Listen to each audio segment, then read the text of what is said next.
Assalamualaikum warahmatullahi wabarakatuh.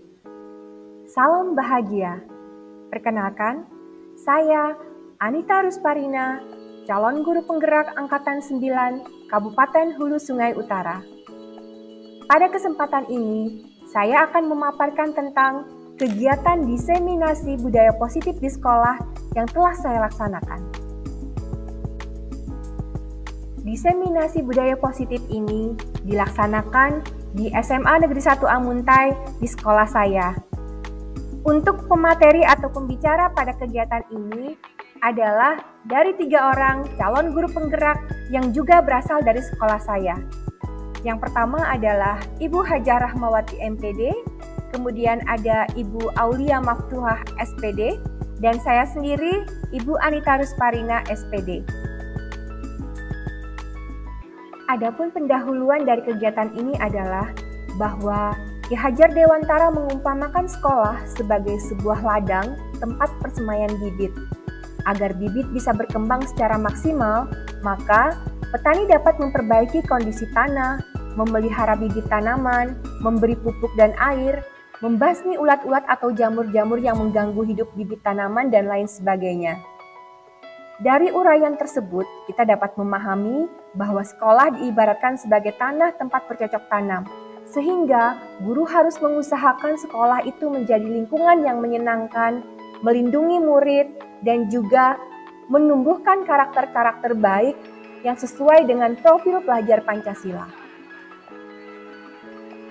Tujuan dari kegiatan aksi nyata ini adalah untuk menumbuhkan budaya positif di sekolah dengan meyakini nilai-nilai kebajikan universal, serta menciptakan murid yang merdeka dan mempunyai disiplin yang kuat sesuai dengan profil pelajar Pancasila. Lini masa kegiatan. Yang pertama adalah bersama dengan rekan calon guru penggerak yang satu sekolah dengan saya, kami menghadap kepala sekolah untuk menjelaskan pentingnya penanaman budaya positif dan keyakinan kelas di sekolah, serta meminta izin beliau untuk melakukan kegiatan diseminasi bersama rekan-rekan guru lainnya. Kemudian, berkolaborasi dan berkoordinasi dengan wali kelas untuk membuat keyakinan kelasnya masing-masing. Memantau, merefleksikan, dan mengevaluasi keyakinan kelas yang sudah dibuat. Dan yang terakhir adalah mengumpulkan rekan sesama guru untuk melakukan diseminasi pemahaman budaya positif dan segitiga restitusi. Tolak ukur. Siswa dapat melaksanakan keyakinan kelas yang telah disepakati bersama dengan kesadaran diri dan penuh tanggung jawab, serta terwujudnya kebiasaan-kebiasaan baik dalam diri siswa sehingga tercermin karakter profil pelajar Pancasila. Tolak ukur, rencana perbaikan, mengevaluasi kesepakatan kelas yang telah dibuat secara berkala, menempatkan diri pada posisi kontrol manajer secara konsisten dan berkelanjutan, menerapkan segitiga restitusi pada setiap masalah yang ada, berkolaborasi dengan semua pihak demi terwujudnya budaya positif di sekolah. Harapan saya adalah semoga penerapan budaya positif ini dapat terwujud baik di lingkungan sekolah, di rumah, maupun di lingkungan masyarakat, agar tercipta suasana belajar yang aman, nyaman, dan menyenangkan. Kegiatan diseminasi budaya positif ini dilakukan oleh 3 orang calon guru penggerak Angkatan 9 dari SMA Negeri 1 Amuntai, Kabupaten Hulu Sungai Utara.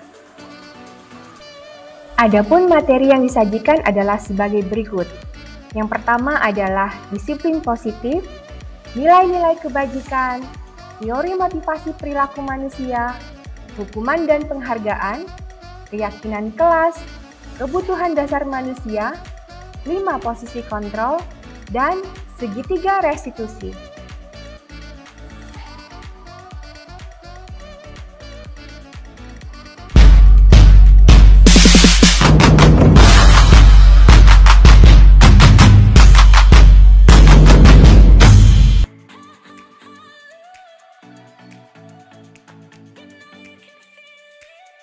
Assalamualaikum warahmatullahi wabarakatuh. Yang terhormat Kepala SMA Negeri 1 Amuntai, yang terhormat Wakasek SMA Negeri 1 Amuntai, yang terhormat Bapak-bapak dan Ibu-ibu sekalian yang alhamdulillah pada hari ini bisa menghadiri kegiatan ini. Pertama-tama marilah kita mengucapkan puji dan syukur kehadirat Allah Subhanahu wa taala. Alhamdulillahirabbil alamin. Karena nikmatnya pada hari ini kita bisa berkumpul di sini dalam keadaan sehat untuk mengikuti kegiatan dengan judul Diseminasi Budaya Positif di Sekolah. Salawat dan salam juga tak lupa kita haturkan kepada junjungan kita Nabi besar Muhammad SAW, yang karena beliaulah kita yang berasal dari alam kegelapan bisa berada di alam yang terang benderang. Selanjutnya saya akan membacakan susunan acara pada hari ini. Acara yang pertama adalah pembukaan. Acara yang kedua adalah menyanyikan lagu Indonesia Raya. Acara ketiga, sambutan dari Kepala SMA Negeri 1 Amuntai. Acara keempat adalah acara inti, yaitu diseminasi budaya positif oleh calon guru penggerak Angkatan 9 dari SMA Negeri 1 Amuntai, Kabupaten Hulu Sungai Utara. Acara yang kelima adalah doa, dan yang terakhir adalah penutup. Hadirin yang berbahagia, untuk mempersingkat acara, langsung saja kita akan memasuki acara yang pertama, yaitu pembukaan. Untuk membuka acara pada hari ini, marilah kita bersama-sama membacakan surah Al-Fatihah.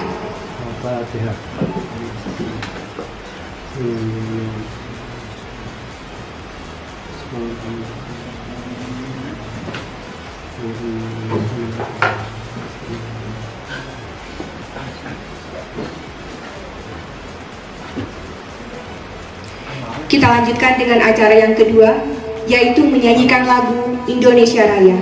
Hadirin dimohon berdiri. Indonesia tanah airku, tanah tumpah darahku, di sanalah aku berdiri, jadi mantu ibuku. Indonesia kebangsaanku, bangsa dan tanah airku. Hiduplah tanahku, hiduplah negeriku, bangsaku, rakyatku semuanya. Bangunlah jiwanya, bangunlah badannya, untuk Indonesia Raya. Indonesia Raya, merdeka, merdeka, tanahku, negeriku yang kucinta.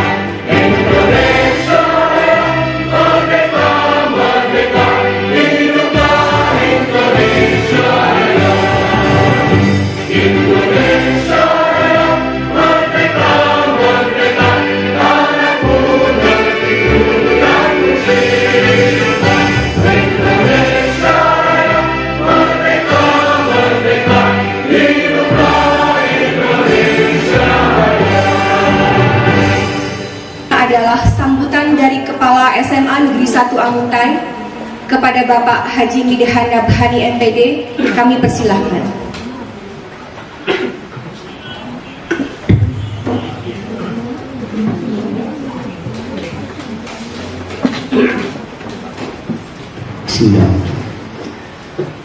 Assalamualaikum warahmatullahi ta'ala wabarakatuh.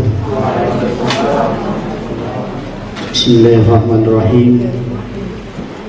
Alhamdulillah, wassalatu wassalamu ala rasulillah Sayyidina Muhammadin wa ala alihi wa sahbihi ajma'in.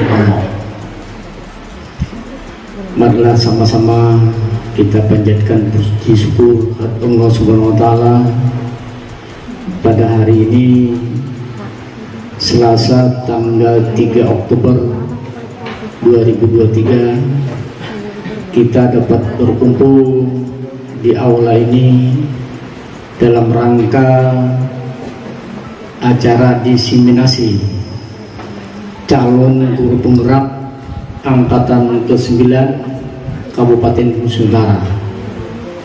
Salawat dan salam kita aturkan kepada junjungan Nabi besar Muhammad SAW. Yang saya hormati calon guru penggerak yang berada di depan kita, yang saya hormati Kepala Tata Laksana, yang saya hormati Bapak Ibu Dewan Guru beserta staf SMA Negeri 1 Amuntai.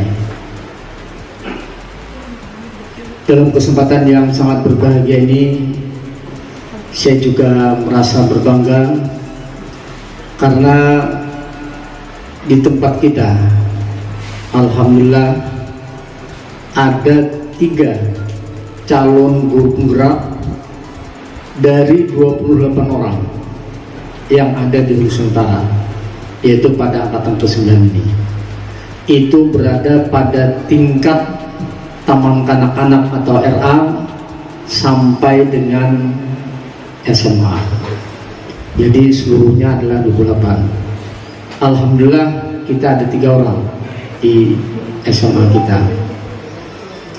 Sebab itu saya sangat berbangga, dan ini guru penggerak saat ini sangat diperlukan karena berbagai syarat lain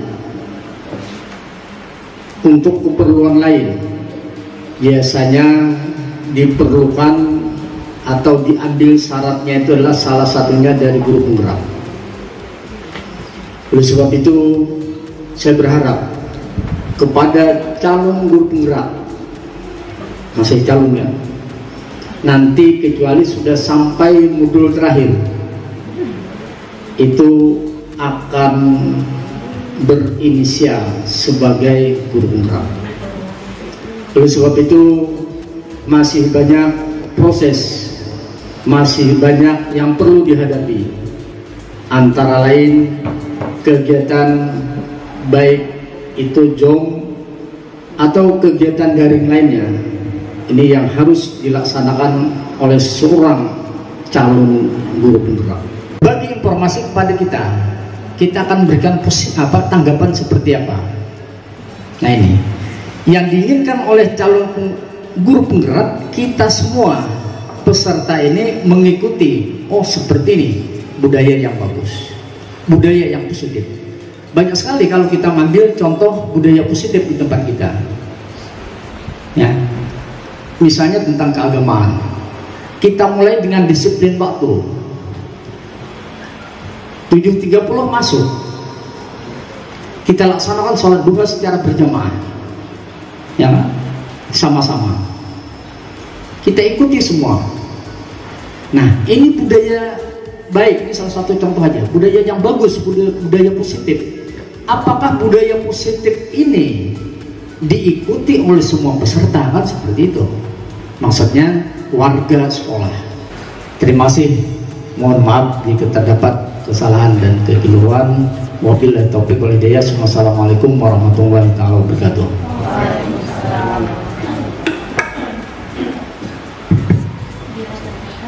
Terima kasih kami ucapkan kepada Bapak Haji Midihan Nabhani SPD.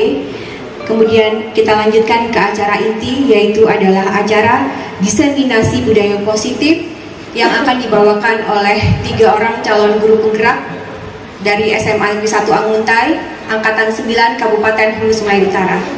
Tapi sebelum itu kita akan melaksanakan atau mengadakan ice breaking dulu yang akan dipandu oleh Ibu Aulia Maftuha. Silahkan. Dan sebelumnya mohon izin untuk Bapak Ibu, kita berdiri dulu semuanya.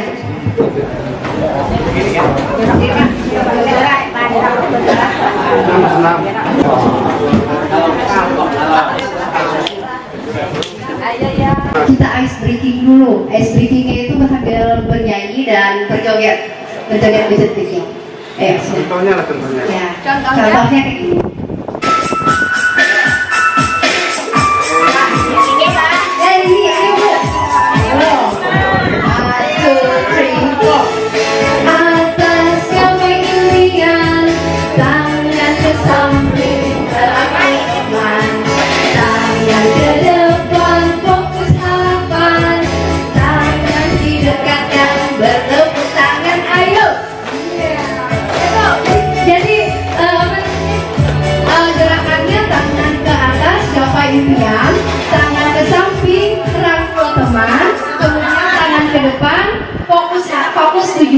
Ya, oke, kita ulang. Sama-sama Bapak Ibu lah kita nyanyi, oke? Oke, siap. Oke.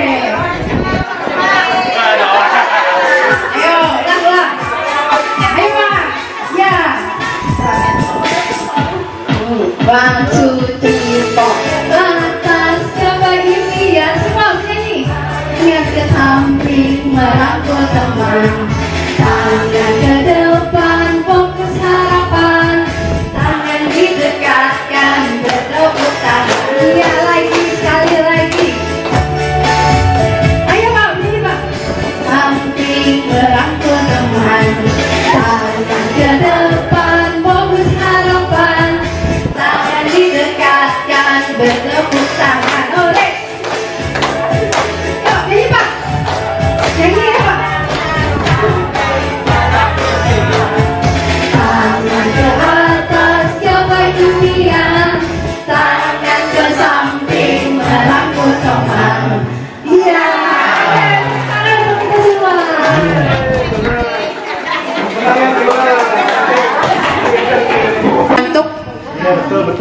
Untuk materi yang pertama akan dibawakan atau dipandu oleh Ibu Hajar Rahmawati MPD. Kepada Ibu, persilakan. Assalamualaikum warahmatullahi wabarakatuh. Masih ngantuk Bapak Ibu?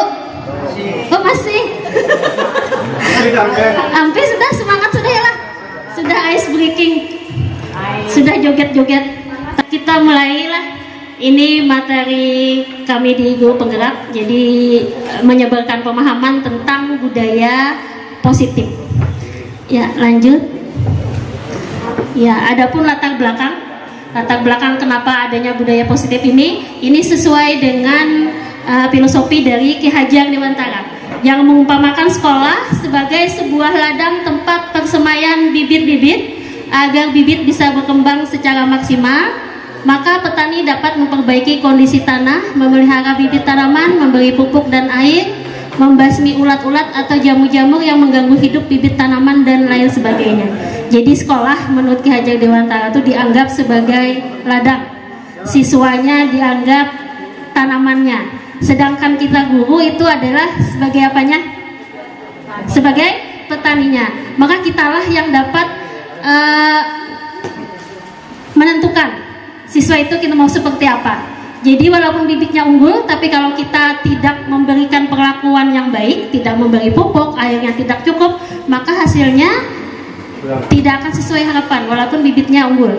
Jadi tugas kita sebagai guru, sebagai pendidik, yaitu tadi sebagai petani mengusahakan supaya bibit yang tumbuh itu adalah menjadi yang terbaik. Ya, lanjut. Ya, ini materi kami hari ini adalah budaya positif. Lanjut. Ini ada 2 pertanyaan. Apa itu budaya positif? Sebenarnya sudah dijawab Bapak. Sebenarnya tadilah Bapak sebagai pengantar tadi budaya positif itu apa. Tapi saya ingin mendengar lagi dari Bapak Ibu, ada yang ingin memberikan pendapat apa itu budaya positif? Silahkan. Kebiasaan baik. Ya, kebiasaan yang baik-baik. Kebiasaan yang baik-baik, jangan positif. Adakah yang lain lagi? Ya, Bu Nurul. Kalau menurut saya budaya positif itu kegiatan yang mendatangkan manfaat. Iya. Jadi budaya positif, kalau menurut Bu Septi kebiasaan-kebiasaan yang baik. Kalau Bu Nurul, kegiatan-kegiatan yang mendatangkan manfaat. Sama-sama positif kita belah. Ya, positif artinya yang baik. Nah, kemudian pertanyaan kedua, apakah di sekolah kita sudah tercipta budaya positif? Sudah juga tadi dipaparkan oleh Bapak ya lah. Kegiatan keagamaan kita salat duha berjamaah, kemudian salat zuhur berjamaah, ada tadarus, kemudian ada juga itu seperti yang di depan sana 5S. Ya lah. 5S apa Bapak Ibu? Senyum, salam, sapa, sopan, santun. Itu contoh budaya positif juga. Kemudian juga tadi ada juga Bapak menjelaskan yang datang tidak terlambat, disiplin. Ya, itu contoh-contoh budaya positif. Lanjut. Iya, ini budaya positif merupakan perwujudan dari nilai-nilai kebajikan atau keyakinan universal yang diterapkan di sekolah.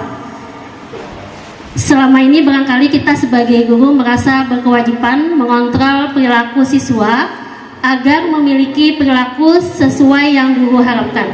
Perwujudannya, guru sering memberikan hukuman kepada siswa yang melakukan kesalahan dan memberikan imbalan atau penghargaan kepada siswa yang melakukan perbuatan baik. Nah, sekarang nanti selanjutnya kita akan lihat bagaimanakah secara teori tentang hukuman, tentang penghargaan, bagaimanakah seharusnya kita menyikapi siswa yang berbuat salah atau siswa yang berbuat positif. Di sini ada beberapa konsep inti dalam budaya positif yang akan kami bahas. Ada disiplin positif, ada nilai-nilai kebajikan, teori motivasi perilaku manusia, hukuman dan penghargaan, keyakinan kelas, kebutuhan dasar manusia, 5 posisi kontrol, dan yang terakhir nanti segitiga restitusi. Lanjut. Ya, kita mulai yang pertama, yaitu tentang disiplin positif. Ketika mendengar kata disiplin, apa yang terbayang di benak Anda? Ada yang mau memberi pendapat?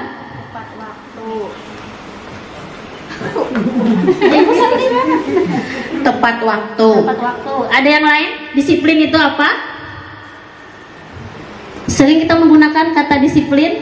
Apakah itu disiplin? Apakah cuma tepat waktu? Oh, taat aturan. Ada yang lain lagi?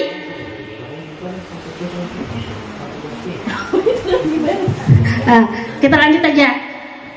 Apa itu disiplin? Menurut arti katanya?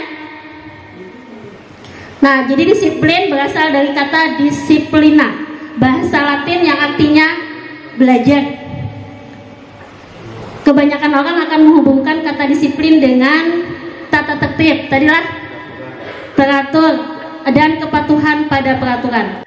Kata disiplin juga sering dihubungkan dengan hukuman.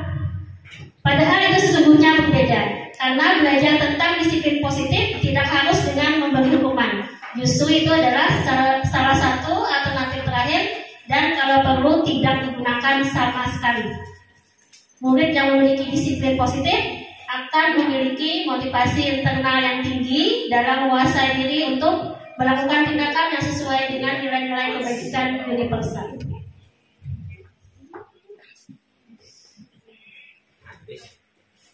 Nah, sekarang nilai-nilai kebajikan universal, apa itu? Sebenarnya kita sudah tahu nih.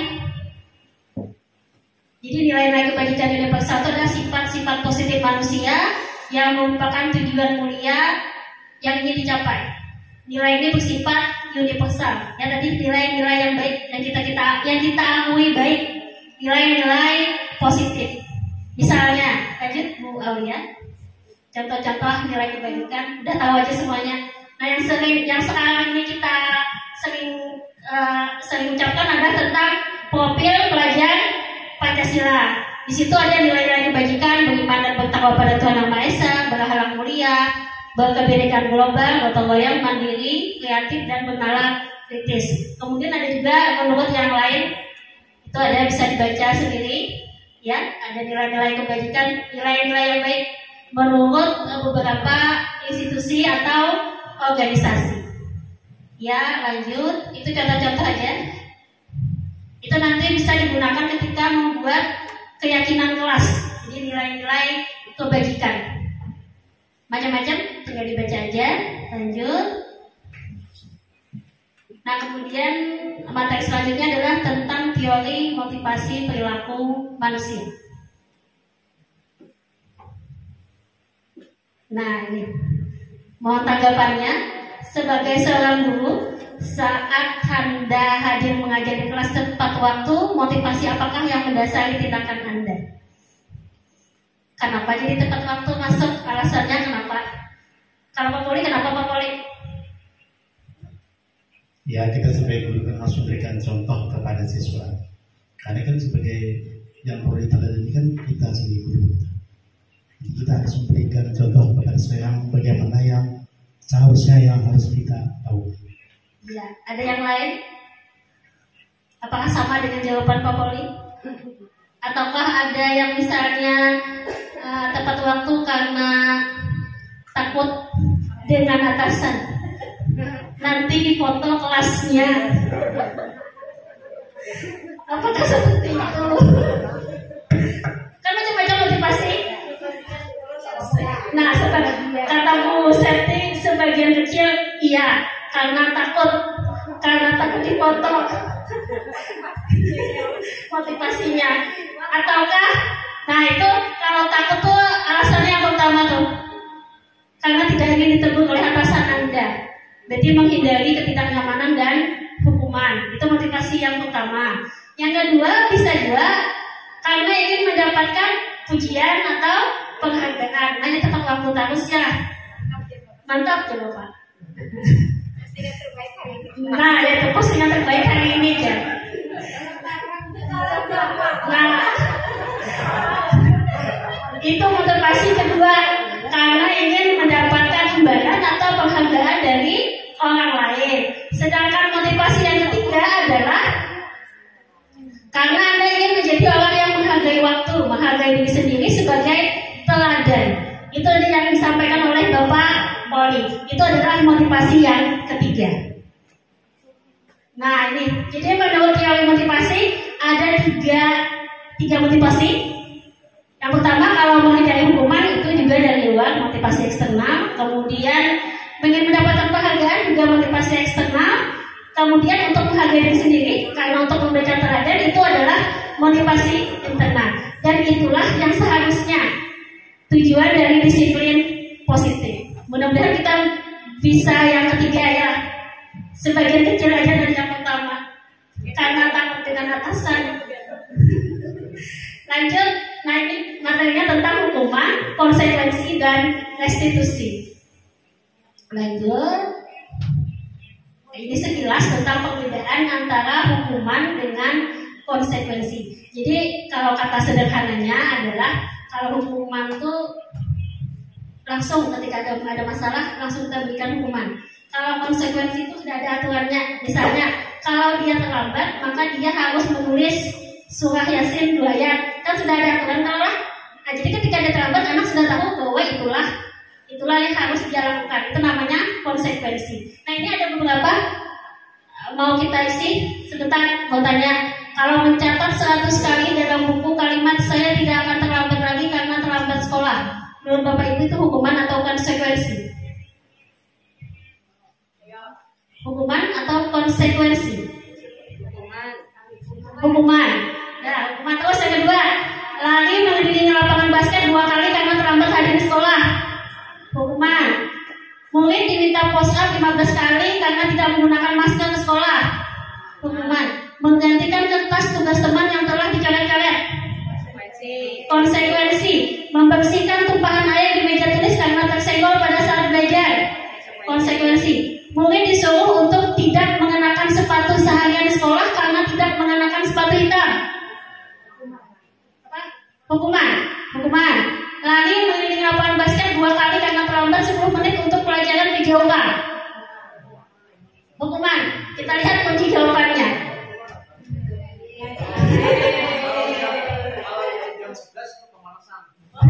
Kalau jam 11 pemanasan nih Bapak.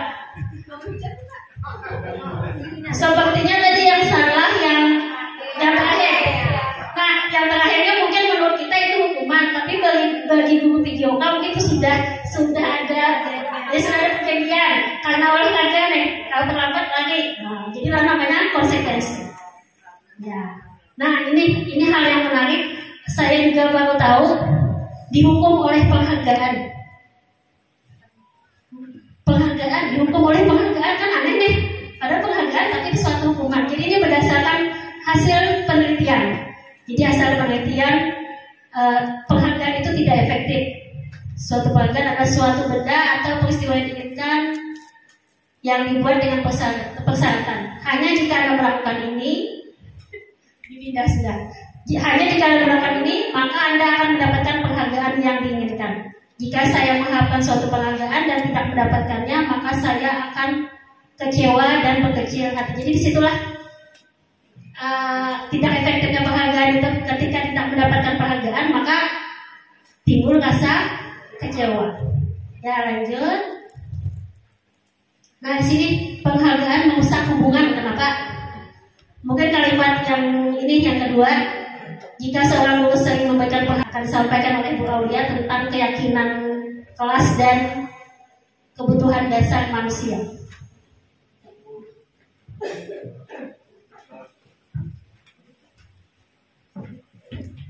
Oke, bismillahirrahmanirrahim.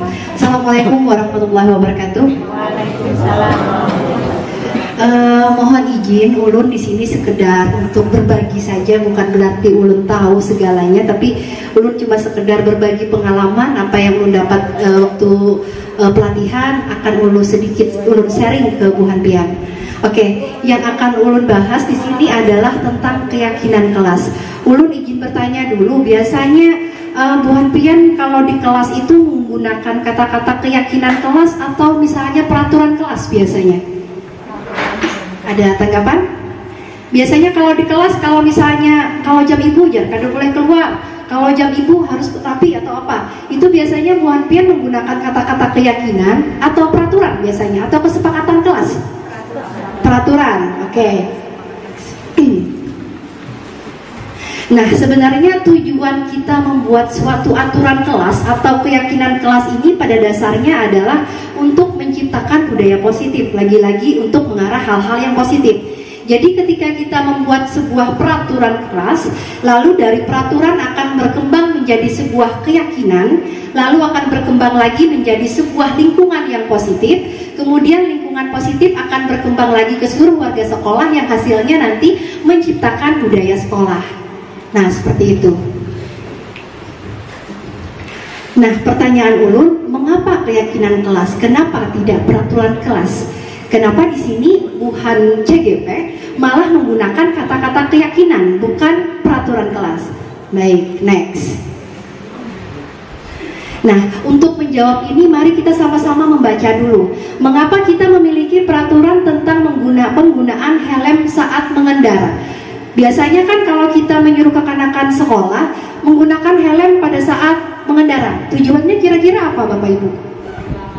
Untuk keselamatan, untuk apa lagi? Keamanan, oke. Mengapa, yang kedua, mengapa ada peraturan dilarang merokok di sekolah? Ada kan Bapak Ibu peraturan kita, kira-kira tujuan dari peraturan itu apa? Apa? Ketika ada peraturan dilarang merokok di sekolah, tujuannya kira-kira untuk apa? Untuk kesehatan. Oke, lanjut. Nah, ternyata nilai-nilai dari kita tadi, kenapa menggunakan helm tujuannya adalah keselamatan, kenapa kita dilarang merokok tujuannya adalah kesehatan. Ternyata nilai keselamatan, nilai kesehatan itulah yang namanya keyakinan kelas. Jadi di sini murid di kelas itu bukan lagi sekedar mentaati peraturan kelas, tapi dari peraturan itu ia meyakini, oh ternyata dari peraturan itu ada nilai yang terkandung di dalamnya, sehingga terbentuklah motivasi yang sesuai disampaikan oleh Ibu Rahma dari dalam dirinya, artinya intrinsik. Ketika buhannya bertindak sesuatu bukan lagi karena peraturan, tapi karena berdasarkan keyakinannya. Oh, aku melakukan ini karena aku yakin supaya aku selamat. Nah, keyakinan itulah yang kita pakai untuk membuat keyakinan kelas. Jadi nilai-nilai kebijakannya itu yang kita ambil untuk membuat peraturan kelas. Jadi sekali lagi ulun izin men-share ke Bu Hanpian, kalau misalnya nanti pada saat jam pian mengajar, usahakan ada peraturan kelas yang nantinya dari peraturan itu akan dikembangkan lagi, akan diambil intisarinya lagi, yaitu berupa keyakinan kelas. Next. Keyakinan kelas. Setiap tindakan atau perilaku yang kita lakukan di dalam kelas dapat menentukan terciptanya sebuah lingkungan positif. Jadi kalau misalnya di kelas kita siswanya itu sudah yakin akan nilai-nilai kebajikan tadi, maka pasti tentunya akan terciptanya sebuah lingkungan yang positif. Di kelasnya nyaman, kemudian tidak ada yang tidak ada yang melanggar peraturan dan sebagainya. Karena dari dalam diri mereka sudah ada motivasi dari dalam atau intrinsik. Next. Lanjut, dari berdasarkan salah seorang peneliti, suatu keyakinan akan lebih memotivasi dari dalam. Kemudian atau memotivasi secara intrinsik. Seorang akan lebih tergerak dan bersemangat untuk menjalankan keyakinan. Jadi intinya, kenapa menggunakan keyakinan? Supaya seseorang atau murid itu lebih termotivasi dari dalam.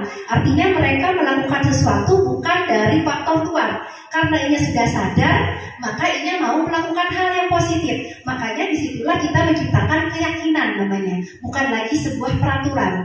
Jadi yang diambil poin pentingnya dari sini adalah kita bukan lagi bertindak sesuai dengan peraturan, tapi bagaimana kita bertindak sesuai dengan nilai-nilai kebajikan atau keyakinan-keyakinan yang telah kita sepakati. Seperti itu. Oke, Bapak Ibu, di sini ada beberapa poin nilai kebajikan yang dituju. Kalau misalnya di kelas nih ada peraturan kembalikan barang ke tempatnya, kira-kira menurut Bu Hanpian nilai kebajikan yang ditujunya supaya apa? Kembalikan barang ke tempatnya. Artinya apa? Kira-kira nilai kebajikan dari kalimat itu apa? Nilai baiknya. Kembalikan barang ke tempatnya. Keselamatan, tadi kan kalau misalnya menggunakan helm, kalau misalnya merokok, tadi kan namanya adalah kesehatan. Nah, kira-kira kalau mengembalikan barang ke tempatnya kira-kira apa? Kerapian. Ada lagi yang lain? Apa? Tanggung jawab. Oke. Apa lagi berarti? Jujur. Baik. Berikutnya lagi yang akan ulun bahas adalah kebutuhan dasar manusia.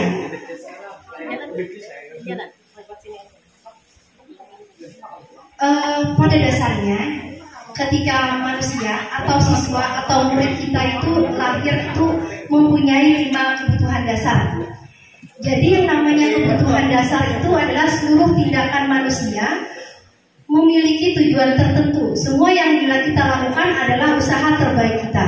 Jadi 5 kebutuhan dasarnya itu apa aja? Yang pertama adalah bertahan hidup atau survival. Artinya kemampuan kita untuk mempertahankan hidup kita. Contohnya itu misalnya kita hidup perlu apa? Makan. Kita hidup perlu rumah. Kita hidup perlu minum. Kita hidup perlu berinteraksi. Kemudian yang kedua, kebutuhan kedua adalah love and belonging. Artinya kasih sayang. Kemudian dan rasa diterima. Kemudian yang ketiga adalah power atau penguasaan. Yang keempat kebebasan dan yang kelima adalah kesenangan. Jadi setiap manusia pada dasarnya mempunyai 5 kebutuhan dasar. Dari mulai survival atau bertahan hidup sampai pada kesenangan. Sekarang kita mari bersama-sama menganalisis kasus. Jadi ada sebuah kasus. Tahun ini Dimas genap berusia 17 tahun. Ia senang sekali ayahnya mulai mengajarkannya cara menyetir mobil.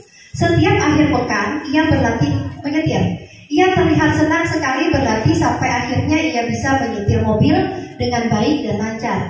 Ketika ibunya bertanya pada Dimas apa yang membuat dia ingin bisa menyetir mobil, ketika jawaban Dimas adalah seperti ini, kebutuhan apa yang dia penuhi. Oke, jadi tadi kisahnya si Dimas nyetir mobil karena sudah 17 tahun dan ternyata Dimas itu senang. Nah, ada pernyataan Dimas kepada ibunya, aku merasa bangga dan senang. Ketika Dimas mengatakan aku merasa bangga dan senang, artinya Dimas itu sudah terpenuhi kebutuhan apanya? Ada yang berbagi? Apa? Aku merasa bangga dan keren. Apa kira-kira? Kebutuhan apa? Kan tadi kebutuhan ada 5. Ada kekuatan, bertahan hidup, ada kesenangan, ada penguasaan, ada kebebasan, sama cinta dan kasih sayang. Nah, ketika ada pernyataan seperti ini, pun kesenangan. Oke, Lusipan. Yang kedua lagi, biar bisa jalan-jalan naik mobil sama temanku. Kepuasan. Oke. Menyetir mobil itu seru. Jersey Dimas. Kebutuhan apa yang sudah terpenuhinya? Apa? Menyetir mobil itu seru. Nah, ternyata ini jawabannya. Aku merasa bangga dan keren. Perasaannya akan dirinya itu namanya penguasaan. Kemudian biar bisa jalan-jalan naik mobil sama temanku. Ternyata ia pengen dikasih sayang sama temannya. Artinya kebutuhan itu yang sudah terpenuhi. Di sini dihimbau kita sebagai guru ini sebenarnya bukan menghukum, bukan menjas seakan-akan itu salah, tapi kita menghamba pada murid, kita apalagi istilahnya kita berpihak pada murid, bagaimana caranya kita memenuhi kebutuhan dasar mereka. Ketika kebutuhan dasar mereka sudah terpenuhi, maka keyakinan mereka untuk melakukan hal positif pun akan muncul dengan sendirinya. Nah, dari situ artinya kita di sini ketika anak itu salah, gali dulu yang menyebabkan salah itu apanya. Ketika kita sudah tahu, baru kita penuhi kekurangan dari kebutuhan dasarnya. Oke, next lagi. Nah, sudah berarti selesai sudah dari Ulun, dilanjutkan oleh Ibu Anita.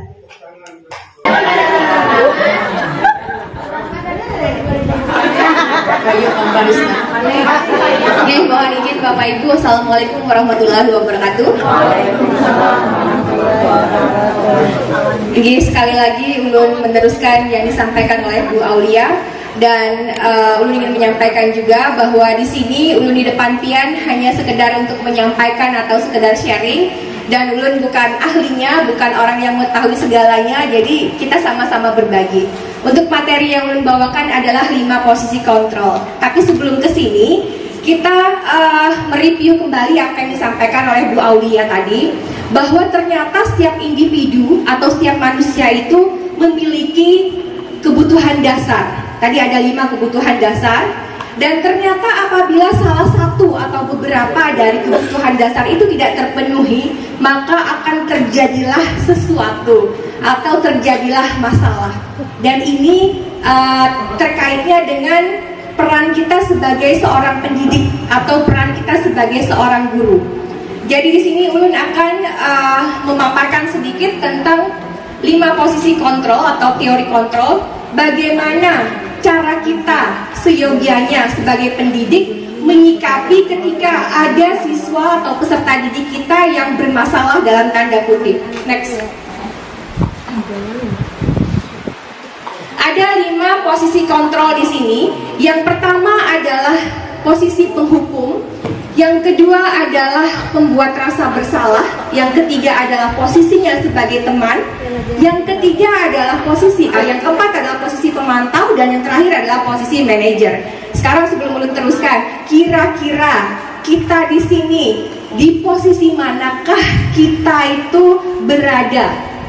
Ada yang mau menjawab Bapak Ibu? Kira-kira kita introspeksi diri masing-masing, di posisi manakah? Nomor 3, teman.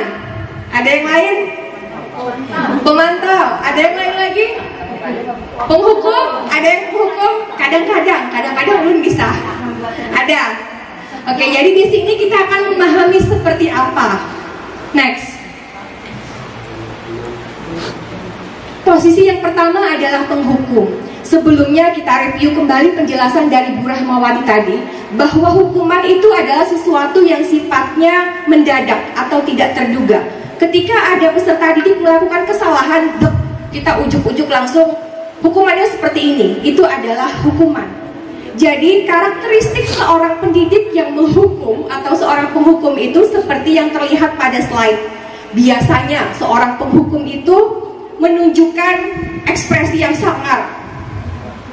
Kemudian posisi yang berikutnya adalah sebagai pembuat rasa bersalah.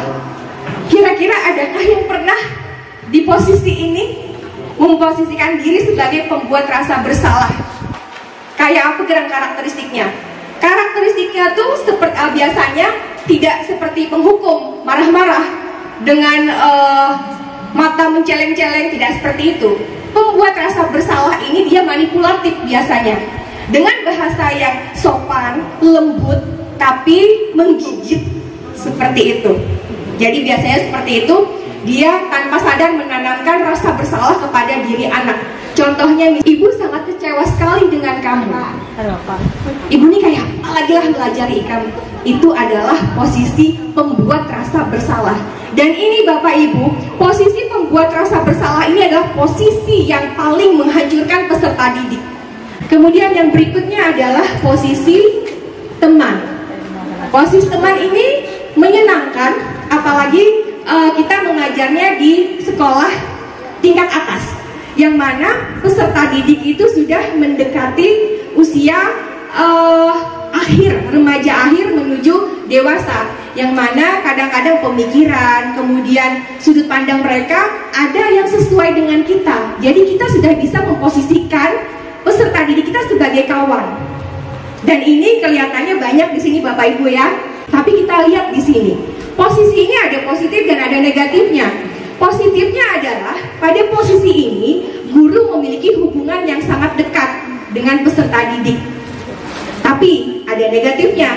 Negatifnya adalah si peserta didik ini akan ketergantungan dengan guru yang dianggapnya kawan sebagai tanda kutip. Dan ini tidak membentuk karakter. Kenapa? Karena si anak hanya akan patuh dalam tanda kutip kepada guru yang dianggap teman. Sedangkan kepada guru lain, mereka akan melakukan karakter yang lainnya lagi. Kemudian yang berikutnya adalah posisi sebagai pemantau. Pemantau ini adalah posisi mengawasi. Posisi mengawasi ini adalah di mana guru itu memposisikan dirinya di tengah-tengah. Jadi tidak berpihak, tidak mendukung, tetapi guru tetap terlibat. Jadi misalnya peserta didik melakukan kesalahan, maka kita sebagai guru bisa menyampaikan. Dia memantau, tetapi dia terlibat terlibat di dalamnya. Dia bertanggung jawab untuk mencarikan solusi. Jadi seperti itu posisi untuk pemantau. Yang terakhir adalah posisi yang paling ideal, yang dimana mudah-mudahan kami sebagai calon guru penggerak dan juga Bapak Ibu di sini bisa memposisikan diri sebagai posisi ini. Kita lihat di slide. Posisi manajer adalah posisi di mana guru berbuat sesuatu dengan murid. Artinya kita saling berkolaborasi. Jadi mempersilahkan murid untuk mempertanggungjawabkan perilakunya. Kita ajak anak untuk berdialog. Kemudian kita tanya, kita stabilkan identitasnya, kita gali kebutuhan dasar apa gerak yang tidak terpenuhi dengan si anak ini. Kemudian bersama-sama kita bimbing si anak untuk mencari solusi dari dirinya sendiri, sehingga di sini muncullah motivasi intrinsik dari diri si anak. Dan ini fokusnya adalah pada perkembangan karakter. Jadi pada posisi manajer ini, kesalahan peserta didik itu kita tidak berfokus pada tindakan penghukuman. Kita berfokus pada pembentukan karakter anak di masa yang akan datang.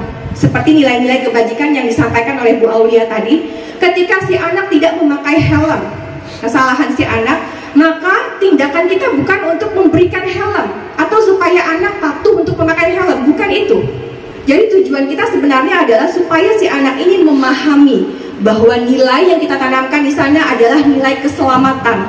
Sehingga ketika si anak meyakini bahwa nilai kebajikannya adalah nilai keselamatan, maka seumur hidup dia akan membawa karakter itu. Dia akan sadar bahwa keselamatan itu adalah penting. Di sini ada beberapa posisi kontrol. Kita lihat di sini untuk lebih mudah membedakan di posisi manakah kita sekarang.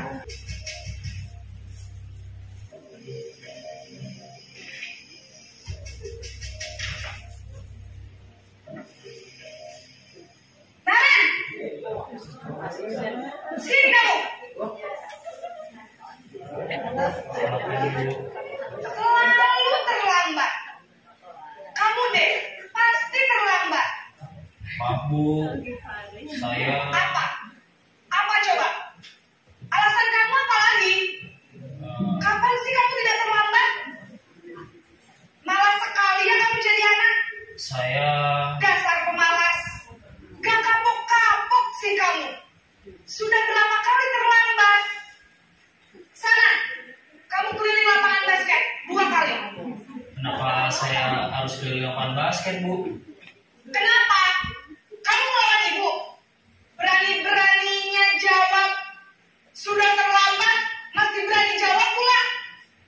Nah ini Bapak Ibu, ini posisi apa kira-kira? Penghukum, betul sekali. Pada paling bawah, tabel paling bawah. Di round, di kolom, di round paling bawah. Dampak pada posisi penghukum. Anak itu akan mengulangi kesalahan, jadi tidak ada istilah jerah. seberapapun kita sampai pacul mata menceleninya, tetap akan mengulang. Dan ini kita buktikan. Kita sering menggunakan posisi ini. Kemudian yang kedua adalah posisi membuat orang merasa bersalah. Dampaknya pada anak adalah anak merasa gagal dan rendah diri.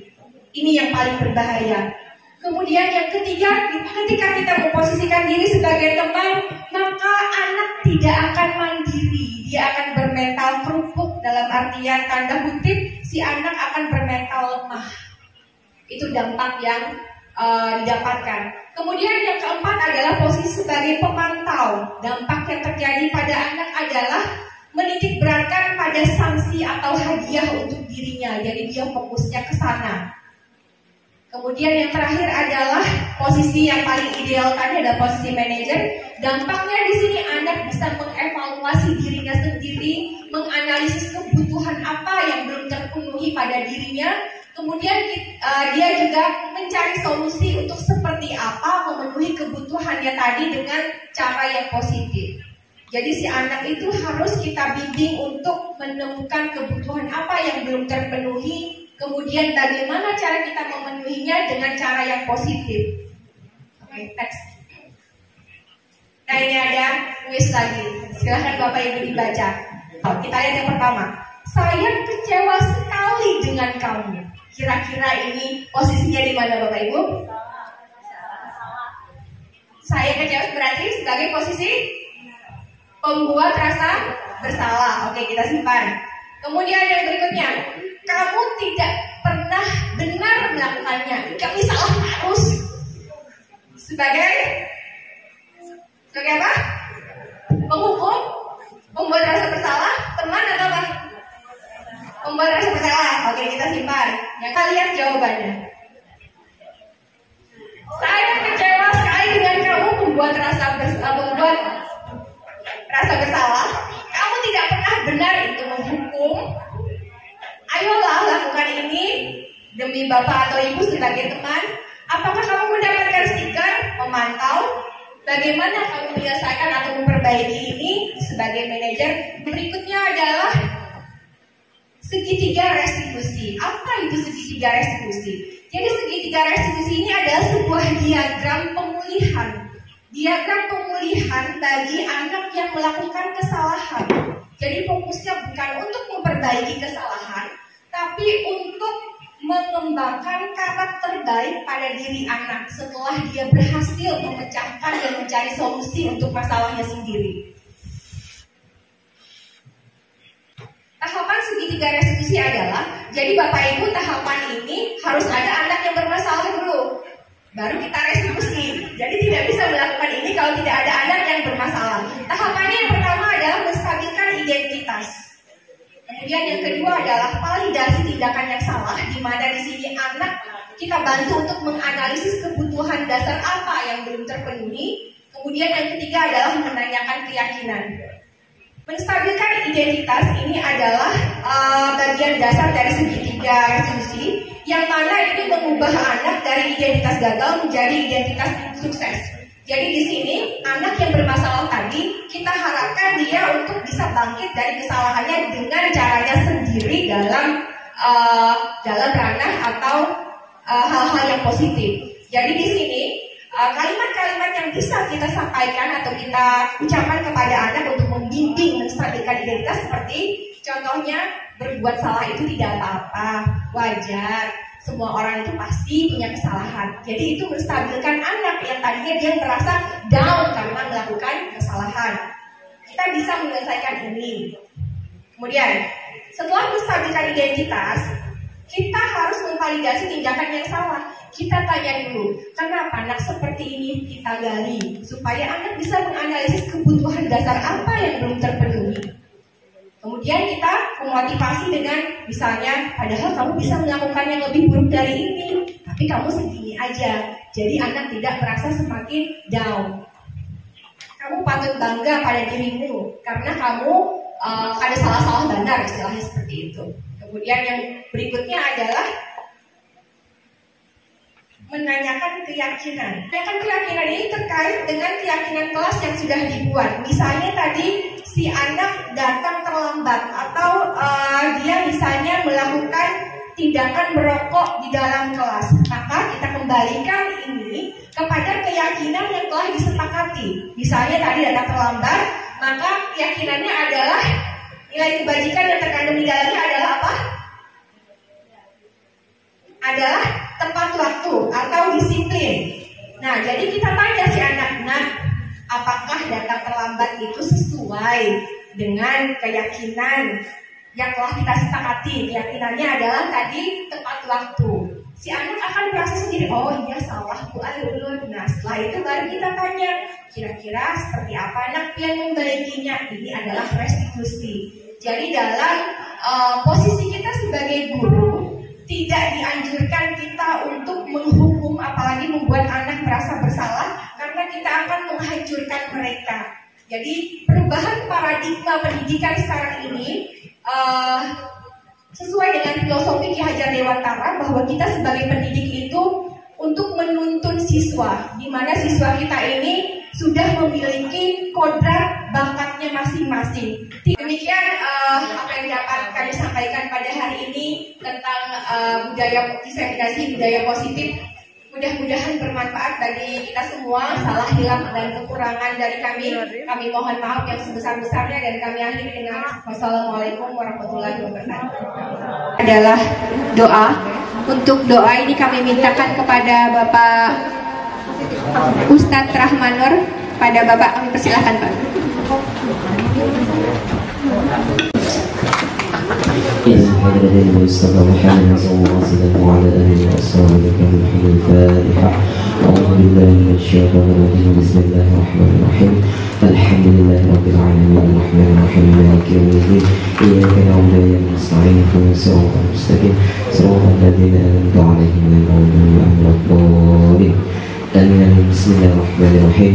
Alhamdulillahirabbil alamin wassalatu wassalamu ala asyrafil anbiya'i wal mursalin sayyidina maulana Muhammad wa ala alihi wa sahbihi ajma'in.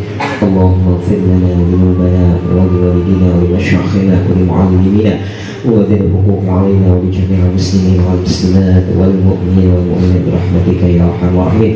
Allahumma inna nas'aluka salamatan fid din wa 'afiyatan fil jasad wa ziyadatan fil 'ilmi wa barakatan fil rizqi wa tawbatan qabla al-maut wa rahmatan 'inda al-maut wa maghfiratan ba'da al-maut. Allahumma hawwin 'alaina fi sakratil maut wan najata minan nar wal 'afwa 'inda al-hisab.